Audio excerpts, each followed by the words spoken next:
L'automne 1636 marque un tournant dans l'histoire de la Bourgogne. Une armée colossale se met en marche vers Paris. À sa tête, Mathias Gallas, un général impérial dont le nom seul fait trembler les campagnes françaises. Son objectif est clair: prendre Dijon, puis foncer vers la capitale du royaume. Mais avant d'atteindre Dijon, il doit sécuriser ses arrières et ses lignes de ravitaillement. Une petite ville se dresse sur son chemin.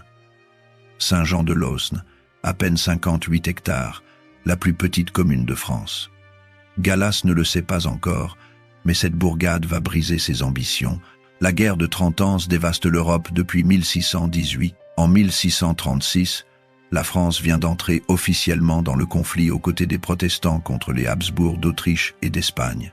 Richelieu mène cette politique audacieuse qui transforme une guerre religieuse en une lutte pour l'équilibre des puissances européennes. La Bourgogne se trouve en première ligne, frontière entre le royaume de France et les territoires impériaux. Saint-Jean-de-Losne occupe une position stratégique exceptionnelle. La ville contrôle un pont sur la Saône, cette artère vitale qui relie le nord au sud de la France. Depuis l'Antiquité, c'est ici que le sel de Franche-Comté traverse le fleuve. Au Moyen-Âge, les marchands italiens en route vers les foires de Champagne s'y arrêtent obligatoirement. Le péage du pont enrichit la ville, les auberges ne désemplissent pas, les entrepôts débordent de marchandises. Cette prospérité a permis de construire de solides fortifications au XVe siècle, renforcées au XVIe. En août 1636, tout bascule. L'armée du prince de Condé assiège Dole, capitale de la Franche-Comté espagnole. Mais une armée de secours commandée par Charles de Lorraine arrive. Condé doit lever le siège et remonter précipitamment vers le nord où les Espagnols menacent Corbie. La Bourgogne se retrouve sans défense, offerte aux appétits des généraux impériaux. Gallas voit l'occasion rêver. Avec ses régiments d'Allemands, de Lorrains, de Croates et de Hongrois, il peut ravager toute la province. Ses troupes déferlent sur la vallée de la Saône fin août. Pontaillé tombe le 28 août après une courte résistance. Les soldats pillent, incendient, massacrent. Talmaille, Saint-Sauveur, Maxilly-sur-Saône subissent le même sort. Les témoignages des survivants glacent le sang. Les mercenaires croates de Gallas se distinguent par leur cruauté. Ils torturent pour faire avouer où sont cachés les biens, violent, égorgent, sans distinction d'âge ou de sexe. Les villages brûlent, les clochers s'effondrent, les champs sont piétinés. En quelques semaines, une prospère région agricole devient un désert fumant. Les habitants de Saint-Jean-de-Losne voient arriver les réfugiés. Les récits qu'ils rapportent sont terrifiants. Gallas ne fait pas de prisonniers. Ces hommes affamés cherchent de la nourriture, des femmes, de l'argent. Ils trouvent surtout de la mort à distribuer. La réputation de cette armée la précède partout. On dit qu'elle est la plus cruelle de toute la guerre de 30 ans. Et cette guerre n'en manque pourtant pas. Mathias Gallas lui-même incarne cette violence. Né en 1584 dans une riche famille du Trentin italien, il a embrassé très jeune la carrière militaire. Ses succès l'ont fait remarquer par l'empereur Ferdinand II. Il a trahi et fait assassiner Wallenstein, son ancien chef et protecteur, ce qui lui a valu le commandement de l'armée impériale. Anobli, enrichi par les terres confisquées à Wallenstein, Gallas est devenu comte de Campo et duc de Lucera. Mais cet homme de guerre redoutable a aussi des défauts notoires. Les chroniques le décrivent comme un ivrogne qui s'empiffre scandaleusement devant ses soldats affamés. Sa taille gigantesque et son appétit démesuré sont devenus légendaires. Pourtant, sur le champ de bataille, il reste un adversaire redoutable. À Saint-Jean-de-Losne, la nouvelle tombe comme un coup de massue. L'armée royale a évacué la ville. Le commandant Claude de Rochefort d'Ailly de Saint-Point, maréchal de camp et colonel du régiment du prince de Condé, ne dispose plus que de 150 hommes. Ces soldats réguliers forment le noyau de la défense, mais ils sont terriblement peu nombreux. La population de la ville compte environ 400 personnes valides, bourgeois, artisans, mariniers. On organise rapidement une milice, on distribue des armes. Le gouvernement royal avait prévu de démanteler les fortifications de Saint-Jean-de-Losne avant le départ de l'armée. L'idée était d'empêcher les impériaux d'y installer un quartier d'hiver, mais la population s'y oppose farouchement. Les habitants savent que sans leurs murailles, ils sont perdus. Ils obtiennent aussi de garder les 8 canons qui défendent les remparts. Ces pièces d'artillerie seront déterminantes dans la bataille qui s'annonce. Claude de Rochefort-d'Ailly organise la défense méthodiquement. Les fortifications comptent plusieurs bastions, celui de Saint-Jean au nord, celui de la Tour à l'est, celui de la porte de Dijon au sud-ouest. Les murailles font le tour complet de la ville, protégée par des fossés. Le pont sur la Saône constitue le point d'accès principal. De l'autre côté du fleuve, le poste avancé de Saint-Usage surveille la route venant de l'est. La météo devient un facteur crucial. Depuis septembre, il pleut presque continuellement. La Saône monte dangereusement. Les chemins se transforment en bourbiers. Cette pluie incessante va jouer un rôle décisif dans les événements à venir. Pour l'instant, elle complique les préparatifs de défense. Il faut vérifier que la poudre reste au sec, que les mèches des arquebuses ne moisissent pas, que les canons peuvent toujours pivoter sur leurs affûts. Rochefort-d'Ailly réunit les échevins de la ville. Ces notables doivent prendre une décision. Faut-il se rendre sans combattre pour éviter un massacre? Faut-il résister au risque de voir la ville détruite et sa population exterminée? Le débat est intense. Certains proposent d'envoyer une délégation à Gallas pour négocier une reddition honorable. D'autres refusent catégoriquement de livrer leur ville à des soudards. Les récits des réfugiés ont marqué les esprits. Se rendre à Gallas ne garantit rien. Ces troupes pillent même les villes qui capitulent. La délibération s'éternise, les heures passent. Finalement, les échevins votent.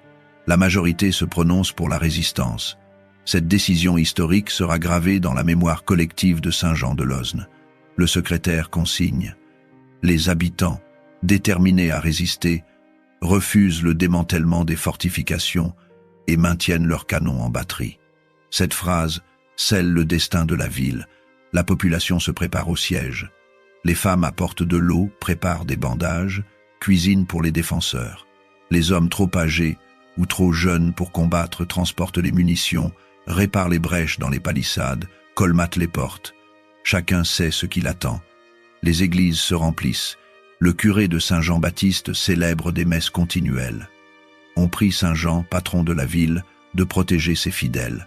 Les reliques sont sorties, les processions se multiplient dans les rues boueuses. Rochefort-d'Ailly inspecte les défenses une dernière fois. Les 150 soldats réguliers sont répartis aux points stratégiques. Les miliciens occupent les courtines, entre les bastions. Les 8 canons sont chargés, leurs servants prêts à tirer. On a empilé des boulets, de la poudre, des sacs de sable. Les arquebuses et les mousquets sont distribués. Même les vieilles arbalètes sont sorties des greniers. Tout ce qui peut tuer sera utilisé. Le 25 octobre 1636, l'horizon s'obscurcit. Ce n'est pas la pluie cette fois, mais une masse sombre qui avance lentement vers la ville. L'armée de Gallas arrive. Le spectacle est terrifiant. Des dizaines de milliers d'hommes marchent vers Saint-Jean-de-Losne. Les estimations varient. Certaines sources parlent de 40 000 hommes, d'autres de 60 000. La vérité se situe probablement entre les deux. Même en retenant l'estimation basse, la disproportion est écrasante. Face aux 550 défenseurs de Saint-Jean-de-Losne, Gallas aligne au moins 40 000 soldats. Du haut des remparts, les guetteurs voient défiler cette marée humaine avec un sentiment de vertige. L'armée impériale est une mosaïque de nations. Les régiments allemands forment le gros des troupes, des lansquenets vétérans qui ont combattu dans toute l'Europe. Les soldats lorrains du duc Charles IV les accompagnent. Le duc lui-même est présent, secondant Gallas dans le commandement. Les mercenaires croates galopent en avant-garde, reconnaissant le terrain. Les Hongrois, cavaliers redoutables, forment l'aile droite. Des Italiens, des Wallons, quelques Espagnols complètent cette babelle guerrière. Franz von Mercy, un autre général impérial, commande une partie des forces. Cet officier bavarois jouit d'une solide réputation. Il a survécu à des dizaines de batailles, accumulant les victoires. Sa présence aux côtés de Gallas inquiète les défenseurs. 2 généraux de ce calibre pour prendre une petite ville signifie que les impériaux ne veulent prendre aucun risque. L'artillerie impériale impressionne particulièrement. Des dizaines de canons avancent péniblement dans la boue. Les attelages de chevaux peinent à tirer les lourdes pièces. Certaines s'enfoncent dans les chemins détrempés. Il faut des heures pour les dégager. Mais finalement, toute cette puissance de feu se met en place autour de la ville. Les canonniers impériaux installent leurs batteries face aux bastions. Le camp impérial s'étend sur des kilomètres. Des milliers de tentes surgissent dans la plaine. Les fumées des feux de bivouac s'élèvent dans le ciel gris. Les soldats creusent des tranchées d'approche, construisent des gabions, préparent le siège en règle. Gallas établit son quartier général dans une ferme à proximité. Il fait venir ses cartes, convoque ses officiers, étudie les défenses de la ville. La pluie continue de tomber. La Saône monte encore. Les soldats impériaux pataugent dans la boue, leurs tentes s'inondent, le moral commence à baisser. Les vivres posent déjà problème. Une armée de cette taille consomme des quantités phénoménales de nourriture. Les chariots de ravitaillement s'enlisent sur les routes. Les convois prennent du retard. Les soldats affamés regardent vers Saint-Jean de Losne, où les greniers sont pleins. Ils attendent l'assaut avec impatience. Du haut des remparts, les défenseurs observent ce déploiement avec une appréhension croissante. Comment tenir face à une telle puissance? Rochefort d'Ailly fait le tour des positions. Il encourage ses hommes, rappelle que les murailles sont solides, que les canons tirent juste, que le courage peut compenser le nombre. Les miliciens l'écoutent, pas totalement convaincus, mais ils n'ont plus le choix maintenant. Fuir est impossible. Se rendre signifierait la mort ou pire. Il faut se battre. Le 27 octobre au matin, les canons impériaux ouvrent le feu. Le bombardement commence. Les premières salves frappent le bastion Saint-Jean et la tour. Les boulets s'écrasent contre la maçonnerie dans un fracas assourdissant. La pierre vole en éclats. Les défenseurs se couchent derrière les parapets. Certains sont touchés par les débris. Les blessés hurlent. On les évacue vers l'arrière où les chirurgiens improvisent des infirmeries dans les caves. Le bombardement dure des heures. Les canonniers impériaux tirent méthodiquement, cherchant à ouvrir des brèches dans les murailles. Mais leurs tirs manquent de précision. La pluie gêne le pointage. Les servants de pièces doivent protéger la poudre de l'humidité.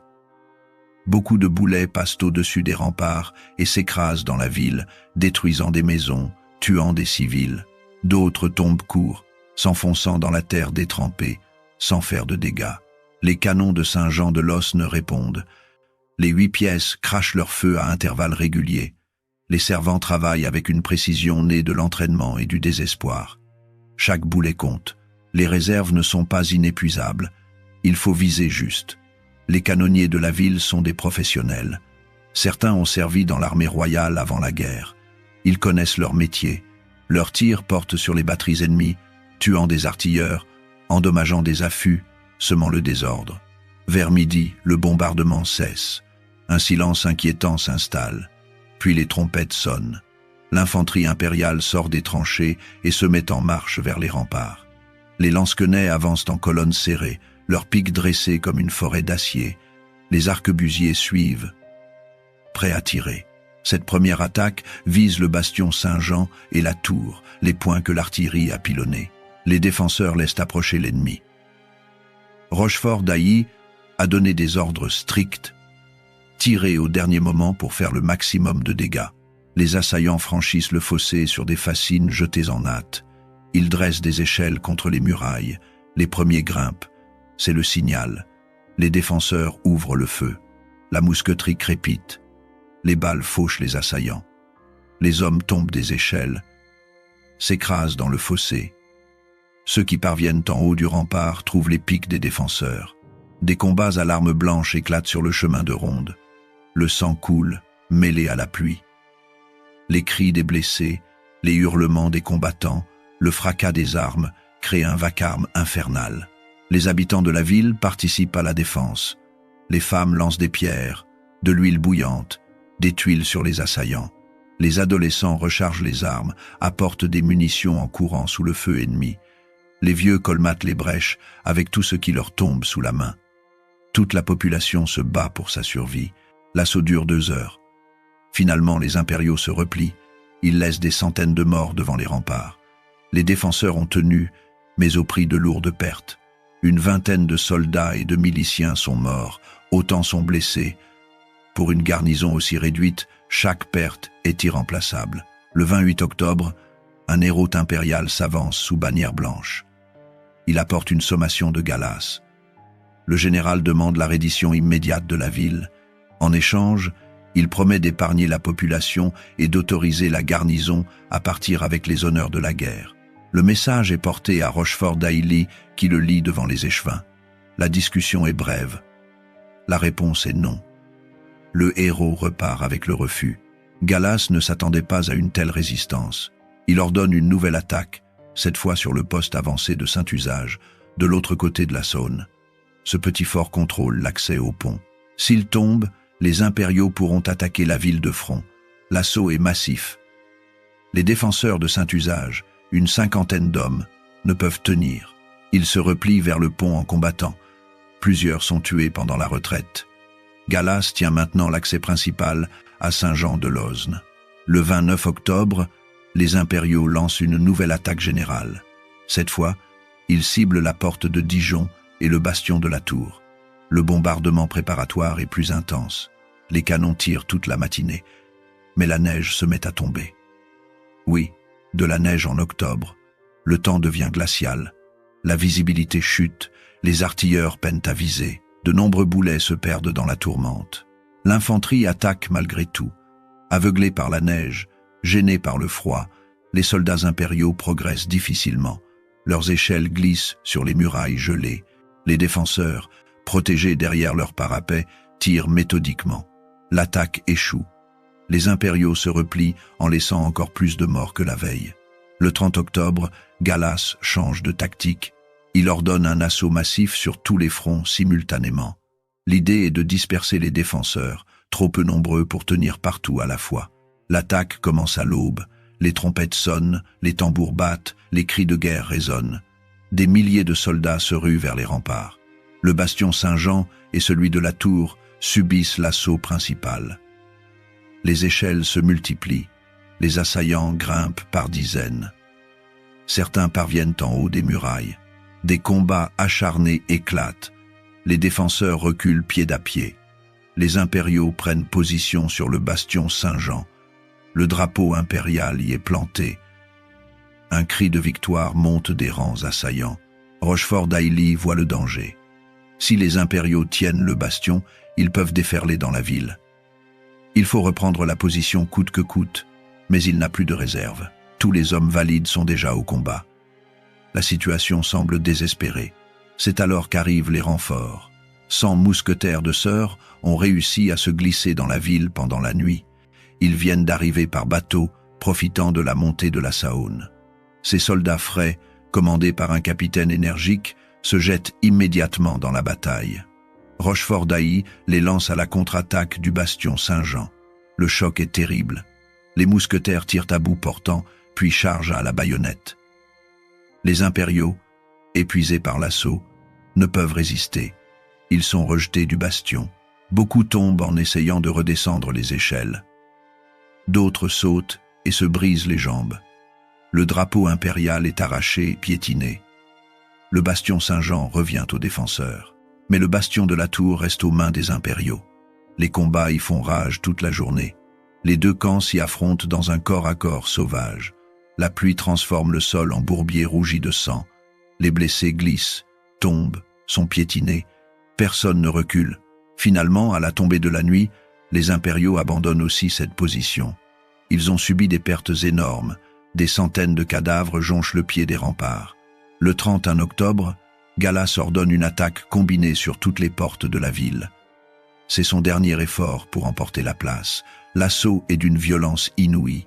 Les impériaux se battent avec l'énergie du désespoir. Ils savent que la situation de l'armée se dégrade. Les vivres manquent cruellement. La pluie incessante a transformé le camp en marécage. Les malades se multiplient.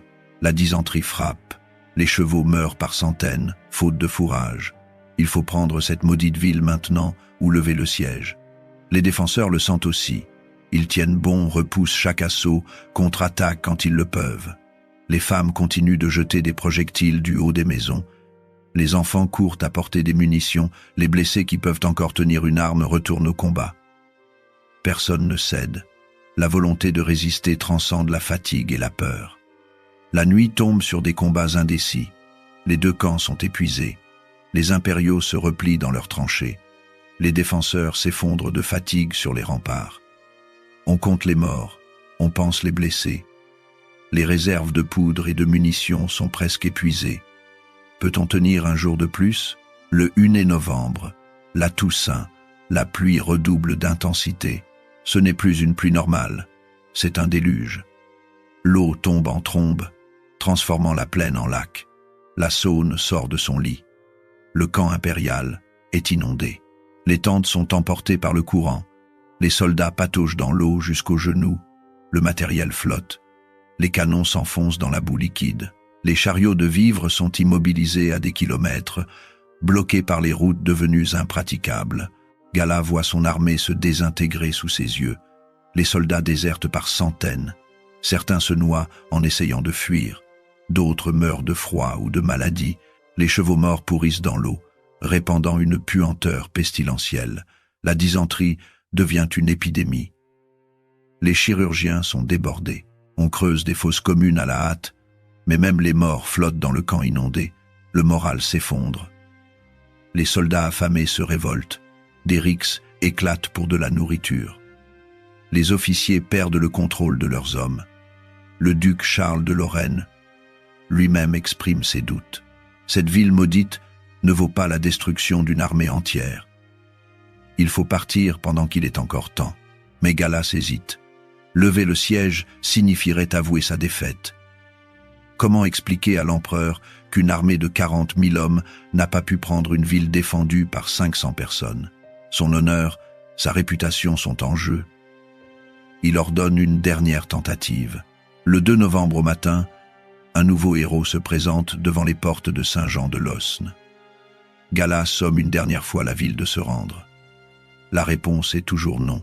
Rochefort-d'Ailly fait même ajouter que la ville tiendra aussi longtemps qu'il le faudra. Cette défiance exaspère Gallas. Il ordonne un assaut final.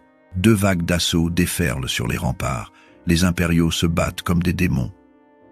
Ils savent que c'est leur dernière chance, mais les défenseurs, galvanisés par la proximité de la victoire, résistent avec une énergie renouvelée.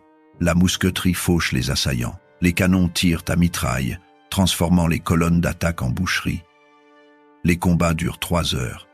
Finalement, les impériaux reculent. Ils ne peuvent plus. C'est fini. Une brèche s'est ouverte dans les fortifications, mais elle est trop étroite. Les impériaux ne peuvent l'exploiter. Et puis, même s'ils entraient dans la ville, auraient-ils encore la force de combattre dans les rues? Les défenseurs ont prouvé qu'ils préféraient mourir plutôt que de se rendre. Gallas le comprend. Cette ville ne tombera pas. Le même jour, dans l'après-midi, la cavalerie de Josias Rantzau arrive en vue de Saint-Jean-de-Losne. Ce général allemand au service de la France commande l'avant-garde de l'armée de secours. Il a forcé la marche pour arriver à temps. Ses 1600 cavaliers forment une troupe d'élite. Rantzau lui-même est un personnage extraordinaire. Il a combattu pour plusieurs pays, parle 8 langues, a déjà perdu un œil au siège de Dole quelques mois plus tôt. C'est un guerrier dans l'âme, courageux jusqu'à la témérité. L'arrivée de Rantzau change tout. Gallas sait qu'il ne peut plus rester. Une armée de secours approche. Son propre camp est un bourbier pestilentiel. Ses soldats sont à bout. Ses vivres sont épuisés. Il donne l'ordre de lever le siège. Dans la nuit du 2 au 3 novembre, l'armée impériale lève le camp et commence sa retraite. La retraite des impériaux devient un cauchemar. Il pleut toujours. Les routes sont impraticables. Les soldats avancent péniblement dans la boue, portant leurs blessés, abandonnant leur matériel. Les canons restent enlisés. On les abandonne. Les chariots de vivres sont laissés sur place. Tout ce qui ralentit la marche est jeté. Rantzau n'attend pas. À la pointe du jour du 3 novembre, il lance sa cavalerie à la poursuite des fuyards. Ses cavaliers rattrapent l'arrière-garde impériale et se jettent sur elle. Le massacre commence. Les soldats impériaux, épuisés, affamés, démoralisés, ne peuvent résister. Ils sont sabres comme du blé. Ceux qui se rendent sont faits prisonniers par centaines. Ceux qui fuient sont poursuivis et tués. Les chroniques parlent de 8000 morts dans l'arrière-garde impériale pendant cette poursuite. Le chiffre est probablement exagéré, mais les pertes sont énormes. Des régiments entiers disparaissent. Les officiers sont capturés ou tués. Le matériel abandonné est immense. Canons, chariots, tentes, armes, munitions. Toute cette richesse tombe aux mains des Français. Gallas parvient à ramener le gros de son armée en Franche-Comté, mais c'est une armée brisée. Les pertes totales du siège et de la retraite dépassent probablement 10 000 hommes, morts, blessés, disparus ou déserteurs. Plus grave encore, le moral est détruit. Les soldats ont vu leur puissante armée humiliée par une poignée de bourgeois. Comment se battre après une telle défaite? Les conséquences politiques sont immédiates. Les relations entre Gallas et le duc Charles de Lorraine se détériorent. Chacun rejette la responsabilité de l'échec sur l'autre. Cette division affaiblit durablement la coalition impériale. La Franche-Comté, privée du soutien qu'elle espérait, se retrouve isolée. Dès l'année suivante, elle subira de nouvelles attaques françaises sans pouvoir vraiment se défendre. Pour Gallas, personnellement, c'est le début de la fin. Sa réputation est entachée. Certes, il commande encore des armées par la suite, mais il enchaîne les échecs. En 1637 et 1638, il est battu par les Suédois en Allemagne du Nord. Il commet de graves erreurs stratégiques, se fait piéger à Magdebourg. L'empereur le relève de son commandement. Rappelé en 1645, il ne peut empêcher la défaite de Janco. Vieilli, usé, il se retire et meurt en 1647 à Vienne. L'histoire retient surtout de lui ce siège de Saint-Jean-de-Losne qui brisa ses ambitions. Dans Saint-Jean-de-Losne, la joie explose quand les habitants réalisent que les impériaux sont partis. Les cloches sonnent à toute volée. Les gens pleurent, riant, s'embrassent. Ils ont survécu. Contre toute attente, ils ont vaincu. Des prières d'action de grâce sont célébrées dans l'église Saint-Jean-Baptiste. Le curé parle de miracle. Comment expliquer autrement la victoire de 550 personnes contre 40 000 soldats? Les pertes des défenseurs sont lourdes. Une cinquantaine de morts, autant de blessés. Pour une si petite communauté, c'est énorme. Presque chaque famille pleure un mort ou soigne un blessé. Les maisons détruites par le bombardement se comptent par dizaines. Les récoltes sont perdues, piétinées par les armées. L'hiver sera dur, mais ils sont libres. Ils ont gardé leur ville, leur honneur, leur vie. Cette résistance héroïque va entrer dans la légende. Les nouvelles de la victoire se répandent dans toute la France.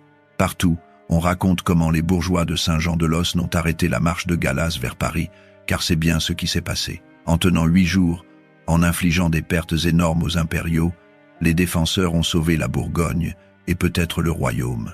Louis XIII apprend la nouvelle avec joie. Il décide immédiatement de récompenser cette belle défense. Par un édit royal, Saint-Jean-de-Losne est exempté d'impôts à perpétuité. C'est un privilège considérable. La ville est aussi autorisée à ajouter à son nom l'appellation « Belle 5 sans séfence ». Pendant la Révolution française, on envisagera même de rebaptiser complètement la commune « Belle Défense ». Cette victoire devient un symbole de résistance populaire, un exemple de ce qu'un peuple peut accomplir quand il se bat pour sa liberté. Rochefort-d'Ailly reçoit les honneurs qu'il mérite. Atteint de la peste pendant le siège, il doit sa survie aux soins attentifs des habitants et surtout à l'intervention de Rantzau qui a fait lever le siège juste à temps. Nommé chevalier de l'ordre du roi, il poursuit sa carrière militaire. Il mourra en 1668, après avoir servi la France pendant plus de 30 ans. Josias Rantzau devient le héros du jour. Sa charge audacieuse sur l'arrière-garde impériale achève de briser l'armée de Gallas. Promu lieutenant général en mars 1637, il continue sa carrière aventureuse. Il perdra une jambe et une main dans les combats suivants, sera fait prisonnier, libéré, se battra à Rocroi. Nommé maréchal de France en 1645, il meurt en 1650, usé par ses blessures et les excès de boisson. On lui fera cette épitaphe: « Du corps du grand Rantzau, tu n'es qu'une départ, et Mars ne lui laissa rien d'entier que le cœur. » Comment expliquer cette victoire incroyable? Plusieurs facteurs se sont combinés pour permettre l'impossible. D'abord, la détermination des défenseurs. Face au choix entre une mort probable en combattant et une mort certaine après le pillage, les habitants ont choisi de se battre. Cette volonté de résister à tout prix a décuplé leurs forces. Chaque homme, chaque femme, chaque enfant a participé à la défense.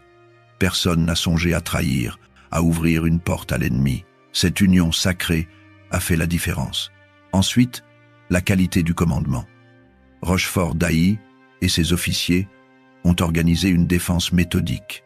Ils ont su économiser leurs munitions, répartir leurs hommes, choisir le bon moment pour contre-attaquer. Leur expérience militaire a compensé la faiblesse numérique. Les 8 canons ont été utilisés avec une efficacité redoutable, infligeant des pertes disproportionnées aux assaillants. La météo a joué un rôle décisif. Sans cette pluie diluvienne, sans cette crue de la Saône, Gallas aurait probablement emporté la ville. Ses canons auraient tiré plus juste, ses soldats auraient pu mieux combattre, ses vivres seraient arrivés. Mais la pluie a transformé le camp impérial en enfer, sapé le moral des troupes, rendu la vie insupportable. Les soldats affamés et trempés n'avaient plus envie de se faire tuer pour prendre cette ville maudite. L'arrivée des renforts de Sœur le 30 octobre a été providentielle. Ces 100 mousquetaires ont permis de reprendre le bastion Saint-Jean à un moment critique. Sans eux, les impériaux auraient peut-être tenu leur conquête et déferlé dans la ville. L'intervention de Rantzau le 2 novembre a achevé de convaincre Gallas de partir. Même si ces 1600 cavaliers ne pouvaient pas vaincre une armée de 40 000 hommes, leur présence signalait qu'une armée de secours française approchait.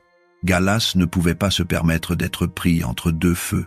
Enfin, les erreurs de Gallas ont facilité la défense. Il a sous-estimé ses adversaires.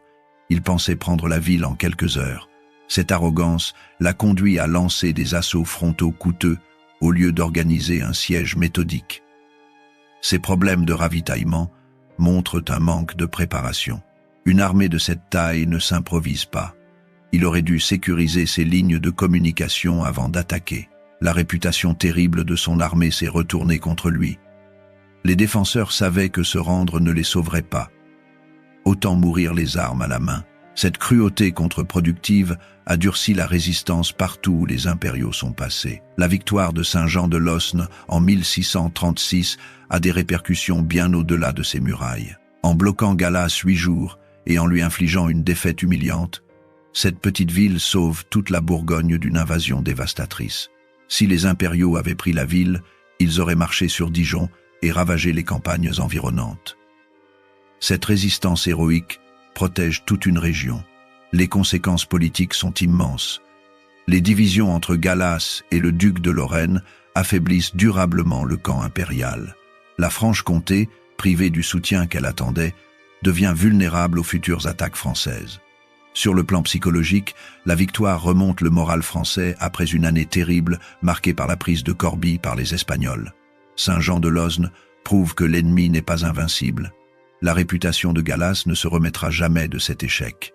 Dans toute l'Europe, on se moque du général incapable de prendre une ville de 400 habitants. Les caricatures le montrent fuyant devant des bourgeois armés de fourches. Son autorité s'effrite, ses soldats perdent confiance en lui. Pour les habitants de Saint-Jean de Losne, cette victoire forge une identité collective transmise de génération en génération. Tous les 50 ans, la fête de la Gallas commémore l'événement avec des reconstitutions spectaculaires. La dernière a eu lieu en 1986, la prochaine est prévue pour 2036, 400 ans après la bataille. La ville conserve de nombreux témoignages de ce passé héroïque. L'église Saint-Jean-Baptiste garde 2 drapeaux autrichiens capturés et une épée du siège. Le monument de la délibération marque l'endroit où les échevins ont décidé de résister. 2 canons offerts par Napoléon en 1814 rappellent que la tradition de résistance s'est perpétuée. Louis XIII a accordé à la ville une exemption d'impôts maintenue jusqu'à la Révolution, quand les habitants y ont volontairement renoncé par patriotisme républicain. Aujourd'hui, Saint-Jean-de-Losne reste la plus petite commune de France métropolitaine avec ses 58 hectares.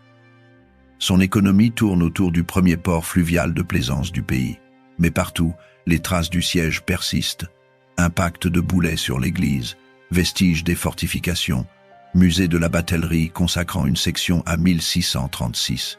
La fête de la Gallas mobilise des centaines de bénévoles costumés qui recréent l'atmosphère du siège avec reconstitution, tirs de mousquets et combats simulés. Ce siège enseigne plusieurs leçons universelles. D'abord, la détermination peut vaincre la force. Les défenseurs auraient pu capituler sans honte face à 40 000 hommes. mais ils ont choisi de se battre parce que céder signifiait tout perdre. Cette volonté inébranlable rappelle que la force d'une armée se mesure aussi en morale, cohésion et motivation. Ensuite, les conditions terrain et météo sont décisives.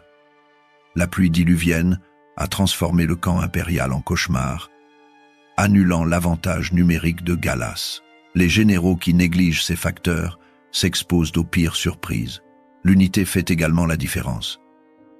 Les défenseurs, soldats et civils mêlés ont combattu comme une seule personne pour leur foyer commun.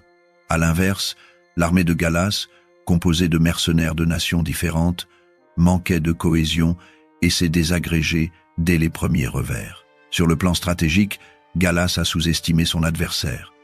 Pensant prendre la ville en quelques heures, il a négligé ravitaillement et plan de retraite. Quand la situation s'est dégradée, il s'est retrouvé piégé. Enfin, l'histoire n'est jamais écrite d'avance. Tous les paris rationnels donnaient la victoire à Gallas. Pourtant, la petite ville a gagné.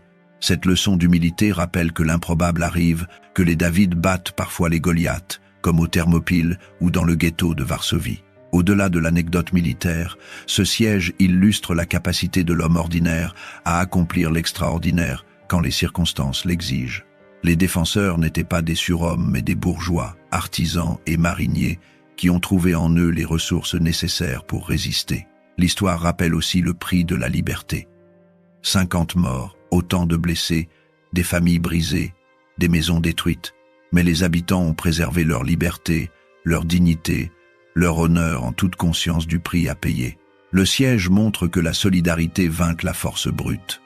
Face aux mercenaires de Gallas, divisés et motivés par le pillage, se dressait une communauté unie défendant sa ville, ses familles, ses voisins. Cette cohésion sociale a créé une force morale supérieure au nombre. L'événement prouve enfin que l'histoire n'est pas faite que par les rois et généraux. Ce sont les habitants anonymes de Saint-Jean-de-Losne qui ont changé le cours de la guerre. Cette leçon d'histoire populaire mérite réflexion. Les petits peuvent vaincre les grands, les faibles résister aux forts, les oubliés faire l'histoire. Le siège de Saint-Jean-de-Losne a inspiré artistes, écrivains et historiens depuis le XVIIe siècle. Pamphlets, gravures, tableaux célèbrent cette victoire. Au XIXe siècle, l'événement devient un symbole patriotique de résistance populaire. Le tableau de Geoffroy et Badin, représentant la délibération des échevins, fixe dans les mémoires ce moment où des hommes ordinaires défient l'impossible. Romans historiques, bandes dessinées et études militaires perpétuent le souvenir. L'histoire contient tous les ingrédients d'un grand film: situations désespérées, personnages attachants, actions spectaculaires, message universel sur le courage. Près de 4 siècles après, le souvenir reste vivace. Saint-Jean-de-Losne porte fièrement son surnom de « Belle 5 sans séfence ». L'histoire résonne encore parce qu'elle pose une question éternelle. Face à l'adversité, l'injustice, l'oppression, devons-nous nous soumettre ou résister? Les bourgeois de 1636 ont choisi la résistance et ont gagné, prouvant que rien n'est jamais joué d'avance. Cette victoire reste un des épisodes les plus extraordinaires de l'histoire militaire française, témoignage éclatant de ce que des hommes libres peuvent accomplir. Le monument au centre-ville porte une inscription simple, à la mémoire de la belle 500 séfence de 1636. Ces mots rappellent que l'histoire appartient aussi aux petits, que la liberté mérite qu'on se batte pour elle, et que face à l'impossible, l'homme libre ne capitule jamais.